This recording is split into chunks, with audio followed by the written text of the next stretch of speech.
ఓం నమో భగవతే రుద్రాయ. అఖండ ధన సంపాదన పెరగటానికి లక్ష్మీ కుబేర తంత్రం అనేటటువంటిది మీరు శుక్రవారం నాడు గనక ఆచరించారు అంటే ఖచ్చితంగా మీకు ధన ఆకర్షణ జరిగి ఆ ధనం అంతా కూడా ఏదో ఒక రూపంలో మీకు చేరేటటువంటి అవకాశాలు చాలా ఎక్కువగా ఉంటాయి. అయితే ఈ యొక్క పరిహారం శుక్రవారం నాడు సాయంత్రం 6 నుంచి 8 గంటల మధ్యలో ఆచరించాలి. మీరు ఏ శుక్రవారం అయినా సరే ఈ పరిహారం చేసుకునవచ్చును.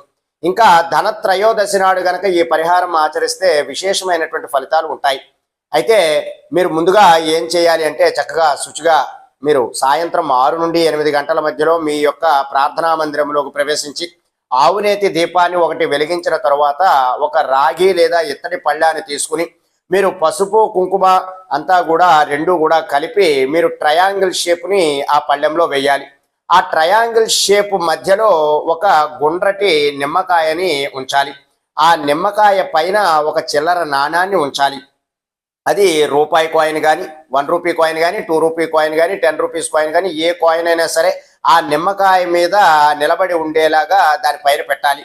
అలా పెట్టిన తరువాత మీరు 5 మిరియాల గింజలను కూడా ఆ ట్రయాంగిల్ షేప్లోని ఆ ట్రయాంగిల్లోకి వేయడానికి ప్రయత్నం చేయాలి. అలా వేసిన తరువాత ఇప్పుడు నేను చెప్పబోయేటటువంటి ఈ మంత్రాన్ని 108 సార్లు జపించాలి. ఆ మంత్రం ఏమిటి అంటే ఓం శ్రీం హ్రీం క్లీం మహాలక్ష్మ్యే నమః. ఈ మంత్రాన్ని మీరు జపించిన తరువాత ఆ రాత్రంతా కూడా మీ పూజా మందిరంలోనే అలాగే విడిచిపెట్టేయాలి.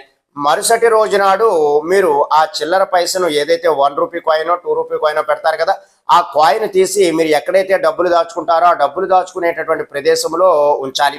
అలాగే ఈ మిగిలినటువంటి ద్రవ్యాలన్నీ కూడా ఎవరూ తొక్కనటువంటి ప్రదేశంలో వేయడం ద్వారా మీకు అఖండ ధన సంపాదన అనేటటువంటిది కలిగే అవకాశాలు ఎక్కువగా ఉంటాయి. ఈ యొక్క పరిహారాన్ని మీరు నెలలో ఒక్క శుక్రవారం నాడు చేయటానికి ప్రయత్నం చేయండి. సర్వే జనా సుఖినో భవంతు. శుభం.